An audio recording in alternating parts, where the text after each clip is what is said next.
भी सरकार हो उसके पास पूरा का पूरा विजन हो, पूरी अप्रोच हो जिसके साथ वो काम करे, जो कि हमने करके दिखाया था। अगर आप एनडीए शासनकाल को याद करें तो गोल्डन कॉरिडोर की जो योजना थी, जिसमें हमने देश की सारी सड़कों को जोड़ा था, और यहाँ पर आपको सुनकर आश्चर्य होगा कि इस स्कीम में हमने जब देश के हाईवेज को जोड़ने की बात करी थी तो हमने national highway authority of India को एक ऑटोनोमस बॉडी बनाया था। हमने एक रेजोल्यूशन पास किया था जिसमें उसको एक इंडिपेंडेंट राइट दिया था कि आप खुल के काम करो, आपको कोई भी सरकारी तंत्र तंग नहीं करेगा और आप परफॉर्म करके दिखाओ। और उस परफॉर्मेंस की जो एक डायरेक्शन थी, एक विजन था एनडीए का, उसका नतीजा ये हुआ कि पूरे 5 साल में जब 2004 में एनडीए सरकार गई तो 57 किलोमीटर सड़क इस देश में national highway authority of India रोज बना रहा था।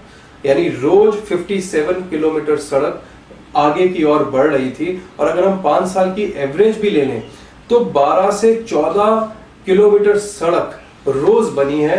और आपको जानकर आश्चर्य होगा, शर्म आएगी कि जो लोग आज कह रहे हैं कि देश तरक्की कर रहा है, आज वो सड़क 4 किलोमीटर रोज बढ़ रही है। यानी 3 गुना कम। जो सड़क रोज 12 किलोमीटर बन रही थी, आज वो सड़क 4 किलोमीटर बन रही है। और उसका सबसे बड़ा कारण है कि आज की सरकार ने, यूपीए सरकार ने national highway authority of India के काम में बहुत अड़चने डाली। और ये बात हम नहीं कह रहे हैं, 19 दिसंबर 2008 को दिल्ली हाई कोर्ट ने ये कहा कि आप लोगों ने national highway authority of India को ऑटोनोमस बॉडी से एक पॉलिटिकल सेटअप वाली पार्टी बना दिया है और आपने उसके 3 चेयरमैन पिछले 2 साल में बदले हैं। वो जो ऑर्गेनाइजेशन देश में सबसे ज्यादा एफिशिएंट थी एनडीए काल में, आज वो यूपीए काल में सबसे ज्यादा इनइफेक्टिव हो गई है। ये कोई पार्टी नहीं कह रही है, ये हाई कोर्ट ऑफ दिल्ली कह रहा है। और हाई कोर्ट ऑफ दिल्ली कह रहा है कि इस सरकार ने national highway authority of India को एक पॉलिटिकल पार्टी का विंग बना दिया है।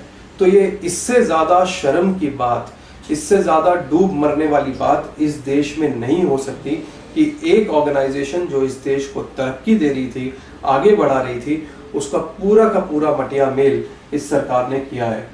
और एनडीए ने परफॉर्म करके दिखाया था। लोगों ने अपनी आंखों से देखा है सड़कें बनते हुए, लोगों ने अपनी आंखों से देखा है कि हाईवे कितनी तेजी से बने और कितना इफेक्टिव बने। और यहाँ मैं आपको एक चीज और कहना चाहता हूँ कि जिन लोगों ने, जिन कॉन्ट्रैक्टर्स ने, जिन सब कॉन्ट्रैक्टर्स ने, जिन सब कॉन्ट्रैक्टर्स के भी सब कॉन्ट्रैक्टर्स ने वहां पर काम किया national highway authority of India में एनडीए के शासनकाल में, उन्होंने कहा कि इतनी अच्छा काम हमने कभी नहीं किया और इतना इफेक्टिव पेमेंट हमें नहीं मिला। यानी लोगों को डिलीवर भी किया और जिन लोगों ने नेशनल हाईवे अथॉरिटी के लिए काम किया उनको समय पर पैसा भी दिया, रोजगार के साधन भी दिए, क्योंकि जब ज्यादा सड़कें बनेंगी तो ज्यादा रोजगार के साधन बनेंगे।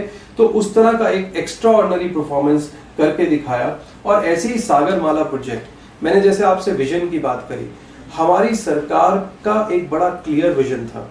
इस देश का सौभाग्य है, बहुत कम देश ऐसे हैं जिनके तीनों तरफ समुद्र है, लेकिन इन तीनों तरफ समुद्र जो भी आपको एक नेचुरल रिसोर्स मिला है, उसको यदि आप प्रॉपरली नहीं जोड़ेंगे, यदि आप उसको प्रॉपरली वहां पर अपने जो पोर्ट्स हैं वो एस्टेब्लिश नहीं करेंगे तो क्या होगा।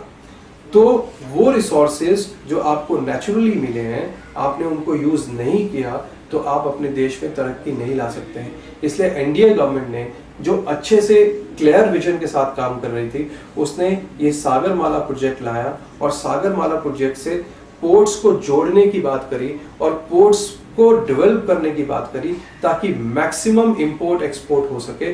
हमारे यहाँ का भी जो बिजनेसमैन है जिसको अच्छा प्रोडक्ट बनाना आता है, वो जल्दी से एक्सपोर्ट कर सके, और यदि कोई अच्छी चीज इंपोर्ट करनी है तो वो भी इंपोर्ट हो सके। इससे क्या होगा, इससे रोजगार बढ़ेंगे, इससे ट्रेड बढ़ेगा, इससे देश में बिजनेस आएगा, इससे देश में खुशहाली आएगी।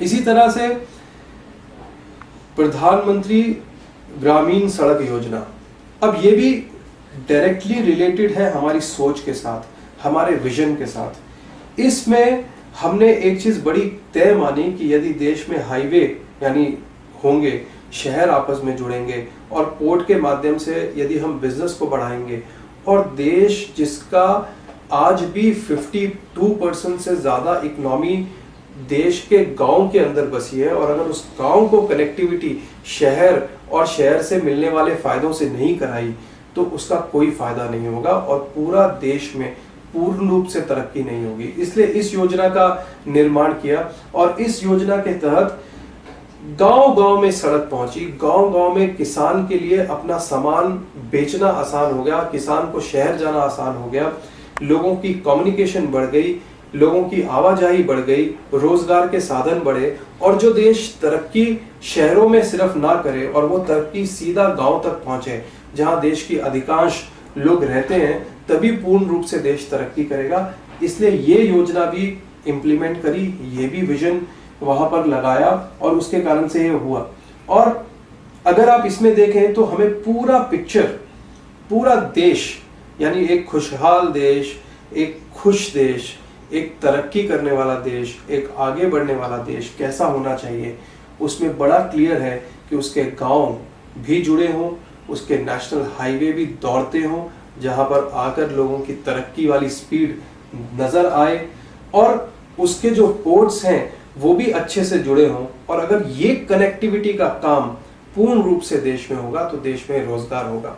अब मैं यहाँ पर आपको एक बात याद कराना चाहूंगा कि जो भी कनेक्टिविटी का काम, चाहे वो एयर कनेक्टिविटी हुई, चाहे वो मोबाइल कनेक्टिविटी हुई, चाहे वो पोर्ट कनेक्टिविटी हुई, चाहे वो हाईवे कनेक्टिविटी हुई, चाहे वो गांव की सड़कों की कनेक्टिविटी हुई, किसी भी तरह की कनेक्टिविटी का यदि श्रेय जाता है और जो विजन जिन लोगों का था वो एनडीए गवर्नमेंट का था, तो आज उसी विजन के साथ हम फिर से लोगों के बीच में जा रहे हैं, क्योंकि ये हम कह सकते हैं दावे से कि ये हमने करके दिखाया है। हम सिर्फ बातें नहीं कर रहे हैं, हमने परफॉर्म किया है। लोग हमारे काम को अपनी आंखों से देख सकते हैं, लोगों ने हमारे काम को अपनी आंखों से देखा है।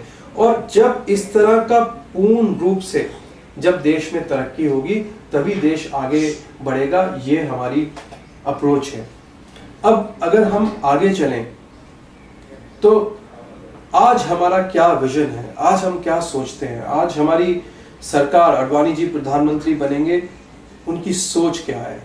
उनकी सोच में आज भी वही विजन जो आपने एनडीए में देखा था, वो जो तीनों प्रोजेक्ट हैं उनको तो पूर्ण रूप से शुरू दोबारा से किया जाएगा, उसमें पूरी एनर्जी डाली जाएगी। साथ साथ में आपने देखा पिछले 7-8 साल में, 10 साल में आईटी ने बहुत तरक्की किया है। हमारे देश में लगभग 8 करोड़ लोग आजकल इंटरनेट यूज कर रहे हैं।